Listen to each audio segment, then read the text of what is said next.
আল্লাহ আমার রব, এই রবি আমার সব। দামে দামে তুন মনে তারি অনুভব।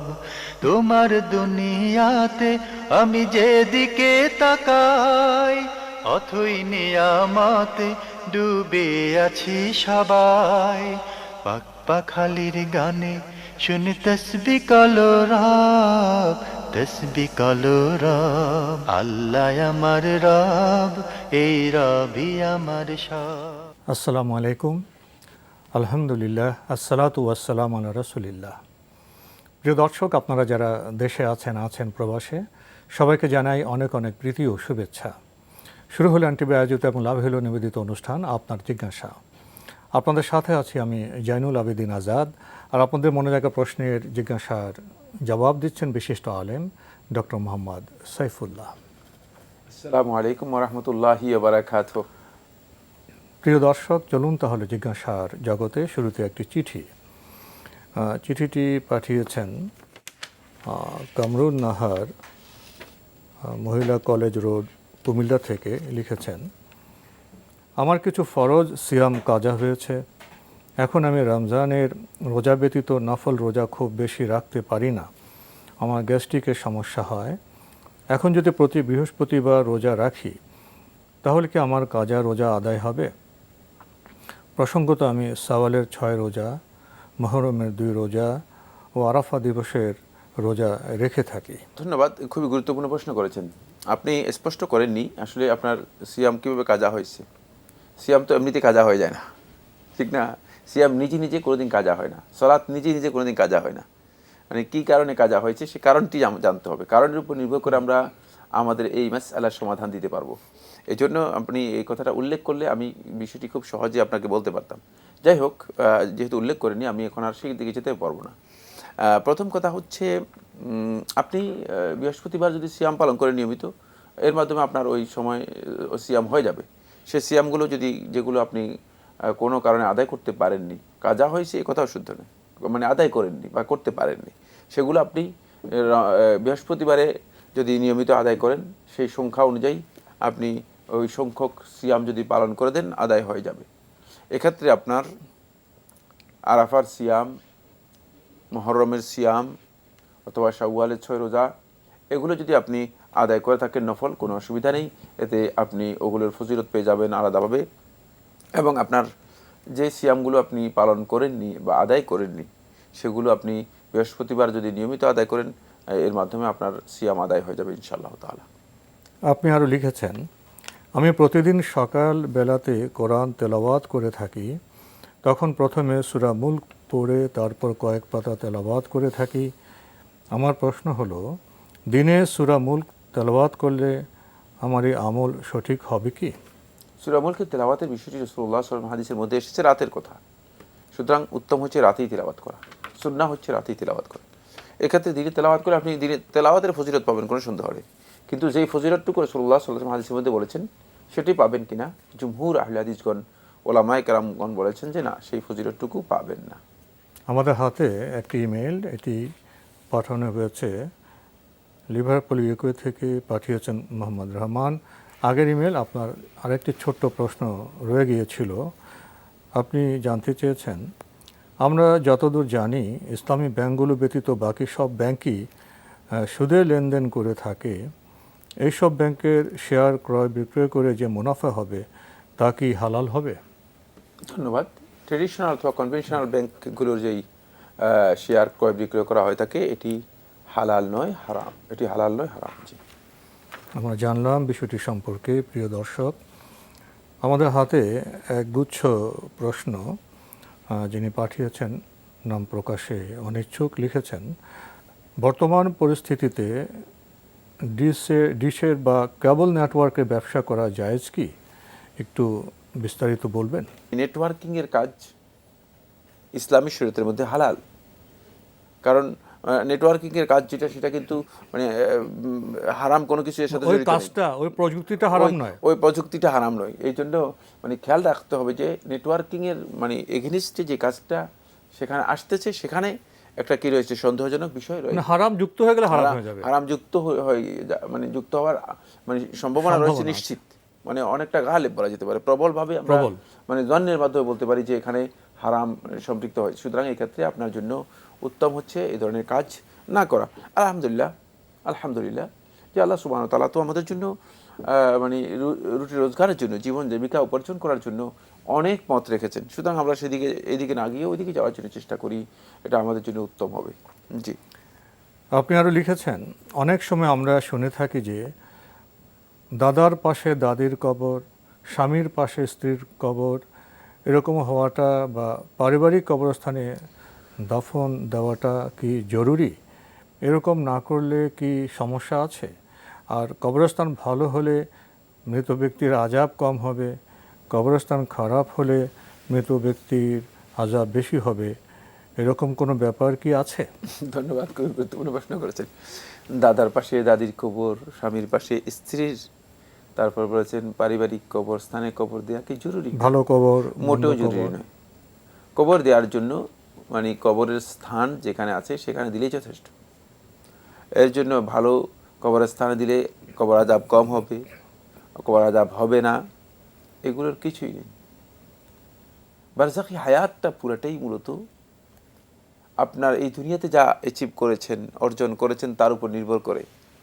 এখন আপনার দুনিয়াতে যদি কিছু না করে থাকেন, একবারে কবরের স্থান নয়, যদি আপনি মসজিদের ভিতরেও কবর দেন, আল্লাহ রাব্বুল আলামিনের কাছে এর কোনো মর্যাদা পাবেন না, এবং এর মাধ্যমে আপনি কোনো ফজিলত পাবেন না যে মসজিদের ভিতরে কবর দিয়েছেন। দেখা যায় আমরা অনেক জায়গায় দেখি, আল্লাহ হিদায়াত করুক, আমরা কবর সম্পর্কে না জানার কারণে, কবর যে আল্লাহ নবী সাল্লাল্লাহু আলাইহি ওয়াসাল্লাম কবর থেকে যে বিরত করেছেন, সতর্ক করেছেন, কবর যে মানুষদেরকে শিরকের দিকে নিয়ে যায়, এই বিষয়গুলো না জানার কারণে আমরা অনেক মসজিদে দেখি যে মসজিদের মধ্যেই কবর আছে।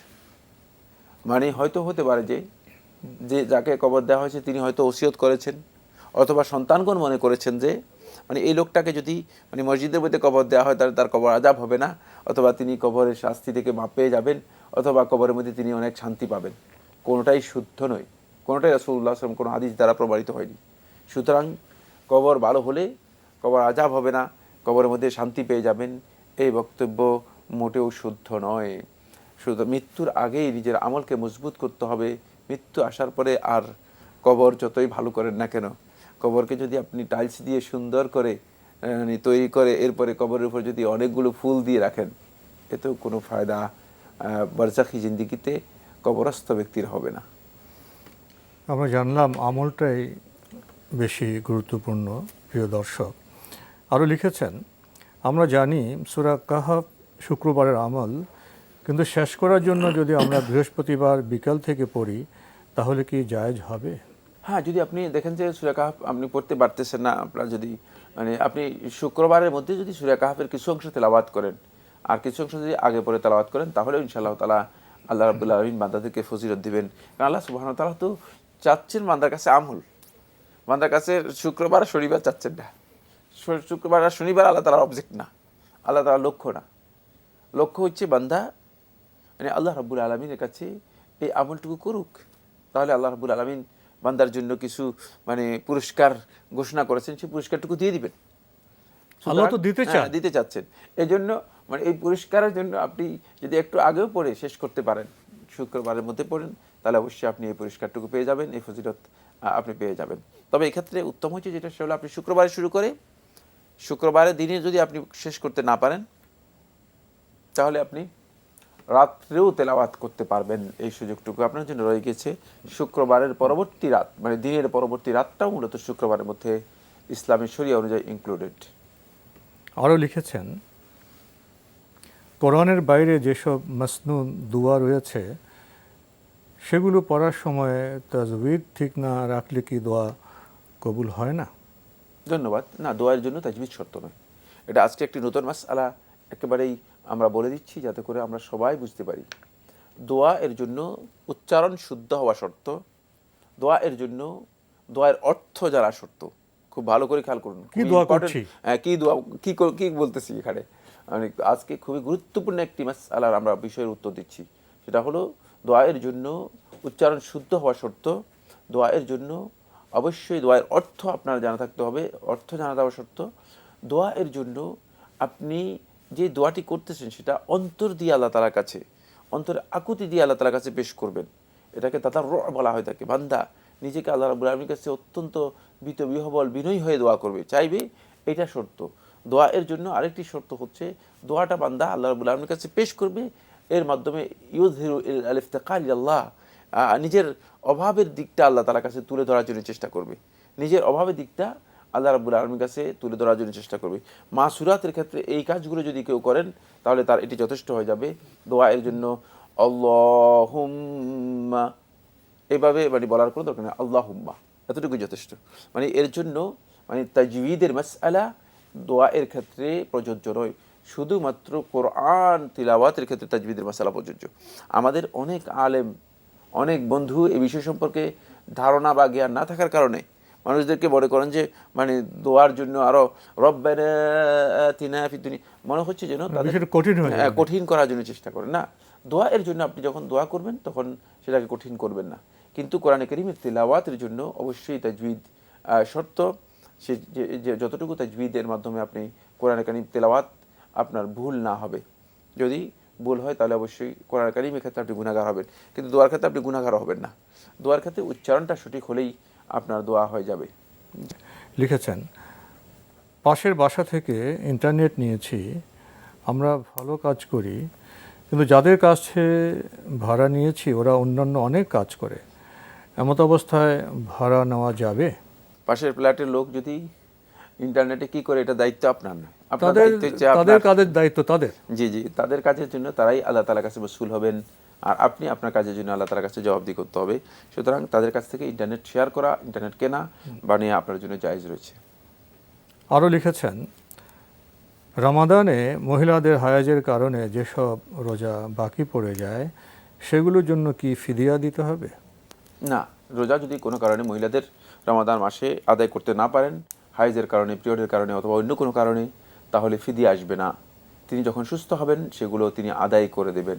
ফিদিয়া আসছে ওই ব্যক্তির জন্য যে ব্যক্তি সিয়াম পালন করতে পরিপূর্ণরূপে অক্ষম, পরবর্তীতে তিনি আর সুস্থ হবেন না, তার জন্য। কিন্তু যিনি সিয়াম পালন করতে পরবর্তীতে সামর্থ্য লাভ করবেন, সিয়াম পালন করতে পারবেন, তার জন্য অবশ্যই পরবর্তীতে সিয়াম পালন করাই হচ্ছে বিধান। সেক্ষেত্রে তিনি কাদা করবেন। ফাইদ্দাতুম মিন আইয়ামিন উখর, আল্লাহ সুবহানাহু ওয়া তাআলা সূরা বাকারার মধ্যে বলে দিয়েছেন যে অন্য দিনগুলোতে সে সেগুলোকে গণনা করে পালন করবে, একটি একটি করে পালন করে দিবে। ইদ্দাতুন শব্দ ব্যবহার করেছেন যাতে করে মানে একটা বাদ না পড়ে, কোনো ভুল না হয়। হ্যাঁ, ভুল না হয়, একবারে গণে গণে মানে যাতে করে সবটা আপনি পালন করে দিতে, আল্লাহকে বুঝিয়ে দিতে পারেন যে আমি আল্লাহ এতটা পালন করতে পারিনি, এতটা এখন বুঝিয়ে দিলাম, এইভাবে করতে পারেন। সুতরাং অন্য দিনই সেটা আপনাকে করতে হবে, এছাড়া কোনো বিকল্প সেখানে ফিদিয়ার কোনো সুযোগ নেই। আমরা জানলাম বিষয়টি সম্পর্কে। প্রিয় দর্শক, আমাদের হাতে আরও একটি চিঠি, এটি পাঠানো হয়েছে বাইতুল ফালাহ মসজিদ, পাটের বাগ, ঢাকা থেকে। লিখেছেন, এই দুনিয়ায় আল্লাহ তাআলার অনেক বান্দাদের তিনি সৌন্দর্য, সম্পদ, নেক সন্তান, সম্মান, ভালোবাসা, ওহীর জ্ঞানসহ আরও অনেক নিয়ামত দিয়েছেন। প্রশ্ন হলো, যারা খুব সাধারণ মুসলিম তাদের যা আছে তা নিয়ে তারা সন্তুষ্ট, কারণ তারা জানে তাদের থেকেও এই দুনিয়ায় আরও খারাপ অবস্থায়, করুণ অবস্থায় অনেক মানুষ আছে। তারপরে উপরে উল্লেখিত নিয়ামতগুলো যাদের উল্লেখযোগ্যভাবে নাই, তারা কি এই কারণে ধৈর্য ধরে সওয়াবের আশা করবে? তাদের মনে এই কষ্ট আসে, আল্লাহ তাআলা আমাকে দিল না। আল্লাহ রাব্বুল আলামিন যাদেরকে আপনি যে নিয়ামতগুলোর কথা উল্লেখ করেছেন সেগুলো দেননি, তাকে ধৈর্য ধারণ করলে তিনি সওয়াব পাবেন, কোনো সন্দেহ নেই। যেহেতু আল্লাহ সুবহানাহু ওয়া তাআলা তাকে উপযুক্ত মনে করেননি এই কাজের জন্য, এই নিয়ামতগুলো দেওয়ার জন্য, এই জন্য আল্লাহ রাব্বুল আলামিন দেননি। আল্লাহ রাব্বুল আলামিনের হিকমত, উইজডম আছে এখানে আল্লাহ সুবহানাহু ওয়া তাআলার মানে যৌক্তিক একটা ভিত্তি আছে। সেই কাজের যৌক্তিকতা হচ্ছে এই জায়গায় যে বান্দা যদি তাকে এই নিয়ামত দেওয়া হতো তাহলে ক্ষতিগ্রস্ত হতো, এই জন্য আল্লাহ সুবহানাহু ওয়া তাআলা দেননি। কারণ আল্লাহ রাব্বুল আলামিন তো ভবিষ্যৎ সম্পর্কে জানেন, পরিণতি সম্পর্কে জানেন, আর আমরা কিচ্ছু জানি না, আমরা কিচ্ছু জানি না। সুতরাং এই ক্ষেত্রে আল্লাহর বান্দা যদি ধৈর্য ধারণ করতে পারে তাহলে তিনি অবশ্যই আল্লাহ তাআলার কাছে সওয়াব পাবেন। কিন্তু পরে আপনি যে প্রশ্ন করেছেন সেটা পুরো উল্টা, সেখানে ধৈর্যের কোনো নামগন্ধও নেই, যে আল্লাহর ব্যাপারে বান্দার মনের মধ্যে কি রয়েছে, কষ্ট রয়ে গেছে। এর অর্থ হচ্ছে বান্দা ধৈর্য ধারণ করতে পারেনি, বরং আল্লাহ রাব্বুল আলামিন সম্পর্কে কুধারণা করেছে। কুধারণা হচ্ছে কুফরি, আর ধৈর্য ধারণ না করার বিষয়টি হচ্ছে কবিরা গুনাহ। মানে বান্দা এত বেশি ক্ষতিগ্রস্ত হয়ে গিয়েছে যে সে আসলে বান্দেগীর যে মান আছে সে মানেই যায়নি। তাই খবরদার, যিনি নিয়ামত পাননি তিনি আল্লাহ রাব্বুল আলামিন সম্পর্কে খারাপ ধারণা করবেন না, বরং এত সুধারণা করবেন যে বলবেন যে আলহামদুলিল্লাহ আল্লাহ তাআলা আমাকে এগুলো দেন নাই, কারণ এগুলো দিলে আমি বিপদগ্রস্ত হয়ে যেতাম, আমার ক্ষতি হয়ে যেত।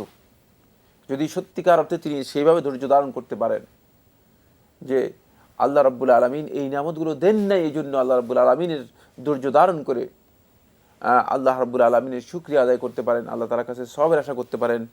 আল্লাহ রাসূল সাল্লাল্লাহু আলাইহি ওয়াসাল্লাম বলছেন যে মানে ইন মাসাতহু দাররা ফাসাবার ফাকানা খায়রাল্লাহ, তাহলে এটি তার জন্য কল্যাণকর হবে।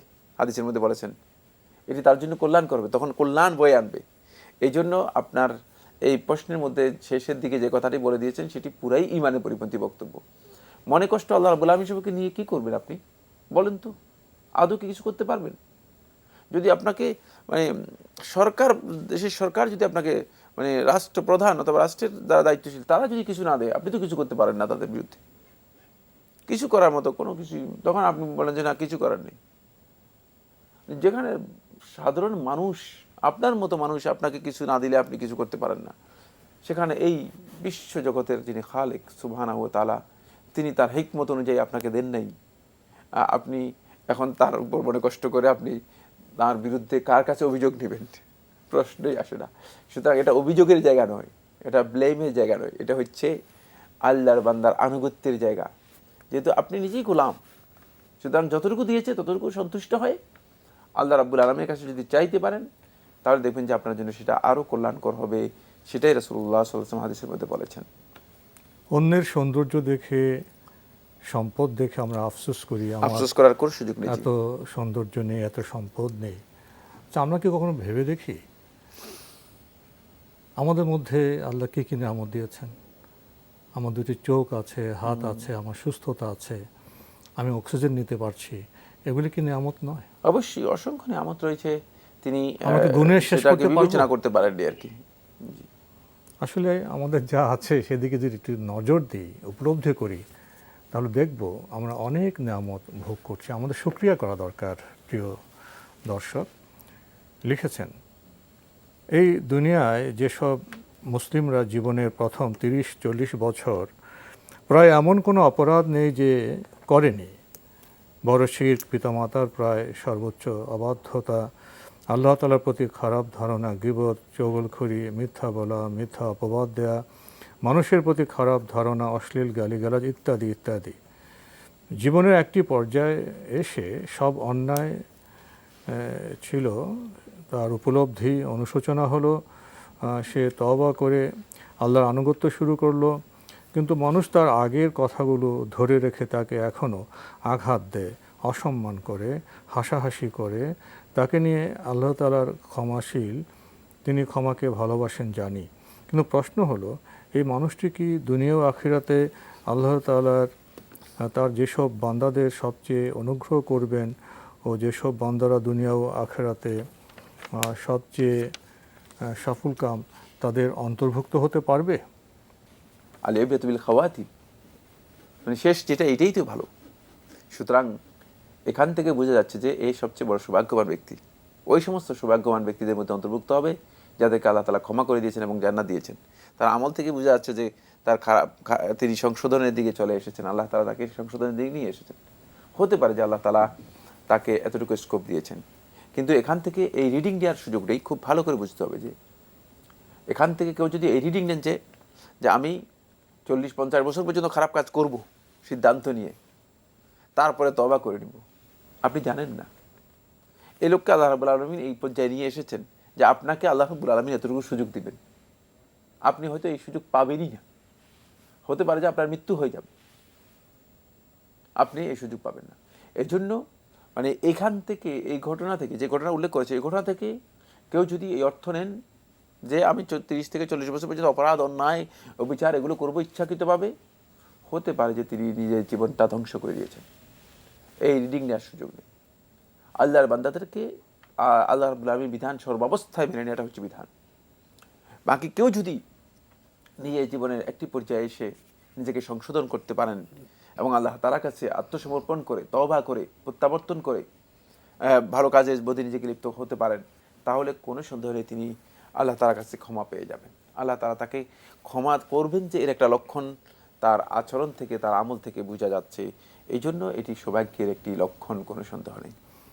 তো আজকে আমাদের এখানে শেষ করতে হচ্ছে। আপনাকে অনেক ধন্যবাদ। আপনাকে অশেষ ধন্যবাদ।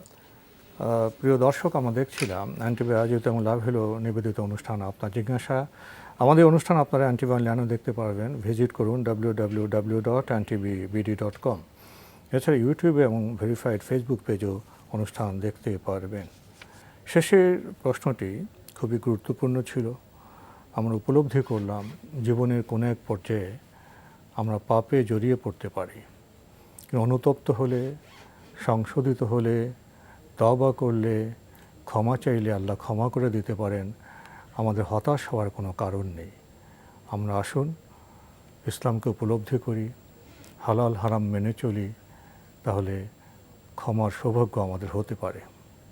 চিঠি লিখুন, প্রশ্ন পাঠান আমাদের ঠিকানায়। পরিচালক আপনার জিজ্ঞাসা, এনটিভি, বিএসসিসি ভবন, 7ম তলা, 102 কাজী নজরুল ইসলাম অ্যাভিনিউ, কারওয়ান বাজার, ঢাকা 1215। ইমেল অ্যাড্রেস আপনার জিজ্ঞাসা @ntbbd.com। প্রিয় দর্শক, মহান আল্লাহ আমাদের সবাইকে নিরাপদে রাখুন, রাখুন শান্তিতে। আসসালামু আলাইকুম। আল্লাহ আমার রব, এই রবি আমার সব, দামে দামে তুন মনে তারি অনুভব। আল্লাহ আমার রব, এই রবি আমার সব।